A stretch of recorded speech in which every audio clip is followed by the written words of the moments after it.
What's up, guys? DJ Mike James coming at you. Got another product review video series for you this time. I've been promising to go over my board and my setup and really what is the heart of my setup, whether it be my sound, my mics, all of those things are all fit in this one case. So we will start out this series with video one here, and we're going to talk about the Seismic Audio 4-unit rack case with slant mount top.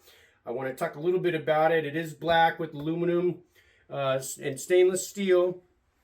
This is a 4-unit rack case with a slant top, and I'm going to get into it with you a little bit. It does have a removable top, a removable front, and an access panel in the back. A few of the little bit of specs on here that I want to go over is all these cornering and reinforcement things are stainless steel. We've got 4-inch locking handles on both sides.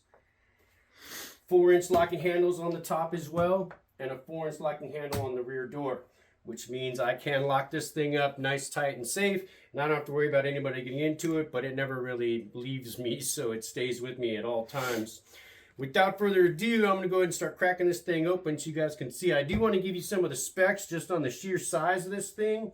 It is 24 3/4 deep. It is 20 3/4 wide. And it is 16 inches tall. So with that being said, it does fit real nice on my Pro X MK2 Mesa DJ facade. I have to set my shelf on the bottom level so that it's not so tall that it comes over the top, and it fits on there real nice. And the thing I like about this the most is how I have everything that I need to run my audio in one box setup. Now, it's not lightweight. That's the other thing. Usually I got to put it on a sub or something and roll it in. I've thought about putting casters on it, but that just wouldn't work with it sitting on my DJ booth because the feet on the bottom, which I had to reinforce. But I'll get into that in just a second. So without further ado, let's get this thing cracked open.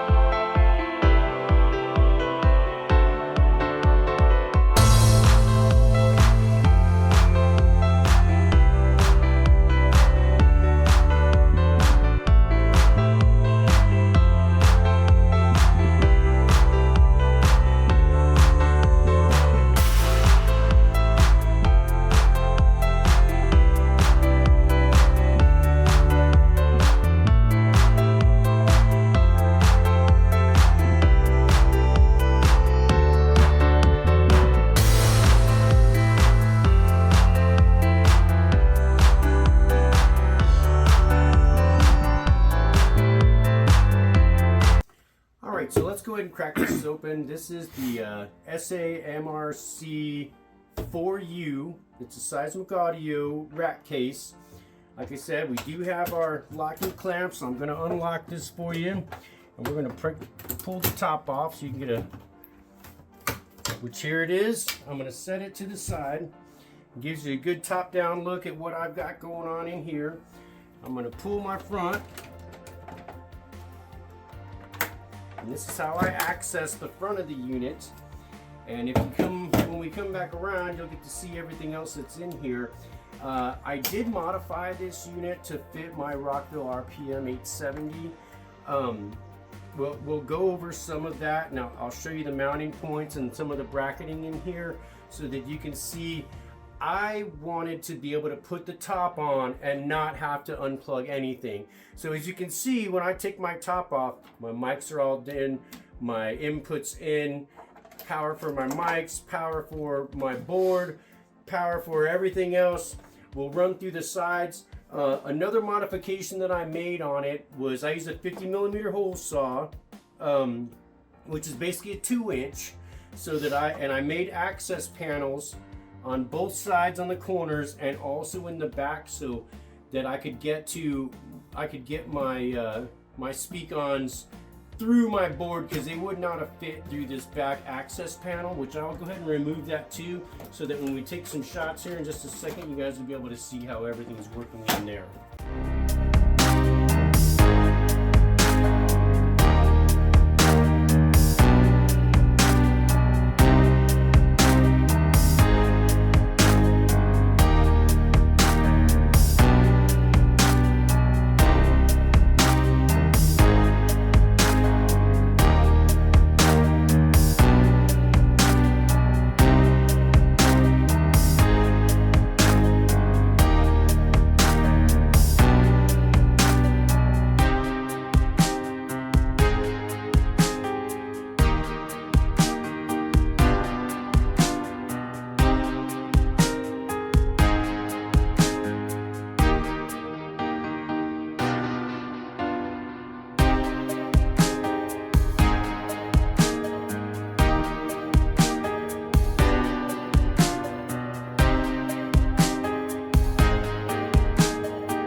see, we kind of went around so you can see where I grommeted and used the hole saw to just kind of show you guys what I'm talking about. This is the 50mm or the 2-inch hole saw that I used so that I could go through, and it went through the aluminum and all that stuff in the back, because when I had to make my adjustments to get my board to fit in, now it would fit in, there's, you know, Seismic Audio says that you can fit up to a 10-unit board in this case, and you absolutely can, especially if it's passive.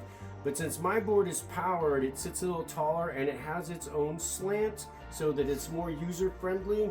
I ended up having to modify the bracketing, and you could see where the screw holes were, that I moved them down and changed the angle of the slant top so that all of my stuff in the front would still slide in nice and straight, but my board still had kind of a relative slant to it. Not to mention, I could keep everything still plugged in without having to unplug my mics and unplug this just so the top would fit on. So this worked out real well for me. I am gonna take my pan out so I can show you guys a little bit more about the modifications that I did to it, just so I could get this particular board to fit in here. And I also mounted this board to my slant top pan, and I'll show you that too here in just a second.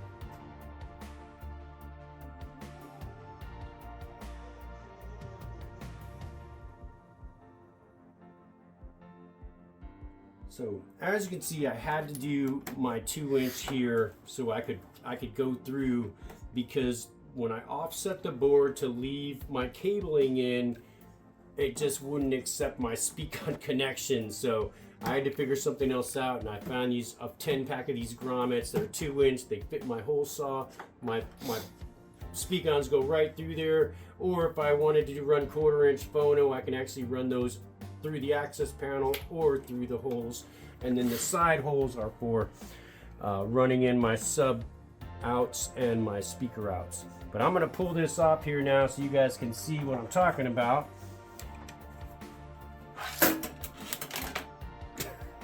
And if you look on the bottom, you can see I actually bolted it through right into the feet of my board. So this thing does not come off. Like I said, it's in there super secure. I'm gonna set it out of the way because I am gonna go over this board here on another video. And then I'm gonna show you a couple things in here. This is my USB light that I have. If I'm in a real dark place, I plug this into my board and that'll help me light that up, but we're not worried about that right now. As you can see, with the case, you get this false panel.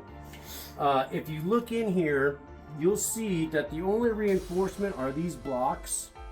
And so for me to be able to adjust my board to where it needed to be, I had to move those blocks down so that I could support that. It did have an L bracket, you know, that kind of was a leg that was in here, but that didn't work for me because it would not go down far enough that I could get the top on. So I reinforced that block, went ahead and screwed through with a nut and a bolt so that I could position this rail for the slant pan so that my board would fit in here and I don't have to take any of these things off.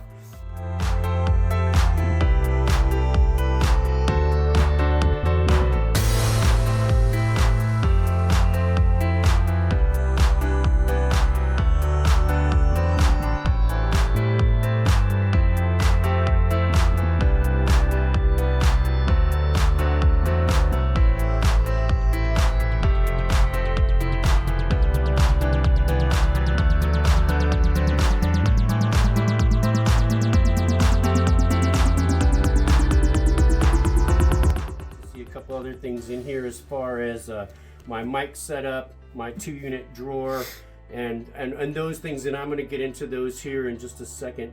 But I did want you to see the modifications that I made to this so that I could get that panel to sit in here and sit right where it needed to be. I had to move these things down about an inch or so that I could sit that panel in, and it's still, the panel sits relatively level because there's a natural slant to my board already. It fit in here perfect. I really do like using this road case. It keeps all of the brains of my operator, my microphones, my board, everything connected, everything ready to go. I run the things through. The one, you know, there's a couple things I just need to like kind of let you guys know is that the feet on this unit, and once you start getting all this equipment in here, I mean, you figure I've got a 23-pound board, this is 35 pounds, this is 8 pounds, this is 23 pounds. I mean, it's a heavy piece of equipment. So when I'm putting it in and out of my van and stuff, the feet are just screwed through the bottom of the wood. So I had one pull off on me, and of course you're not going to put it back in there just because it strips out the 3/8 inch ply, which is what this is. It's 3/8 inch plywood construction, and it is really sturdy, but it's also really heavy. So when I'm pulling it in or out of the van, you know, I had one of the feet come off. So I went ahead and redid these holes with a reinforcement clip, kind of like an automotive clip, so that I have a little extra something holding this on the backside to keep that foot in place.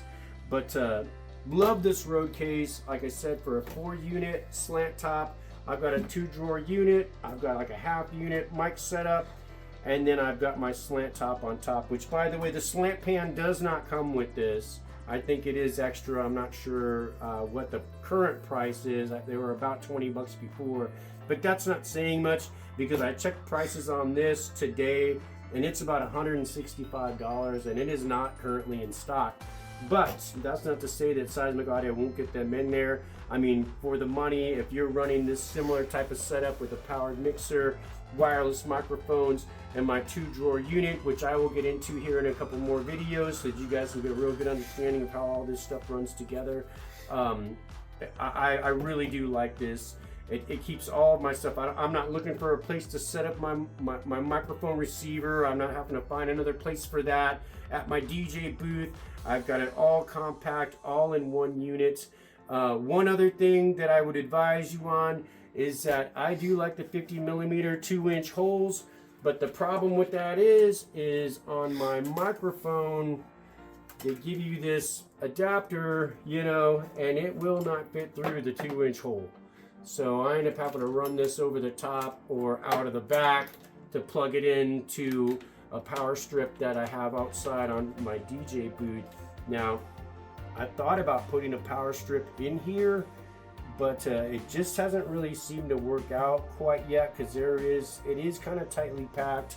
I imagine if I got a super short IEC cable for my board, I could mount a power strip in here and just mount, you know, just go ahead and have that stuff plugged in right in here. And a decent piece of equipment. I really like it. I'm going to leave this apart as I go through a couple other things, and that way we can I can show you a little bit more about what I got going on in here. Keep watching videos. Like, comment, and subscribe.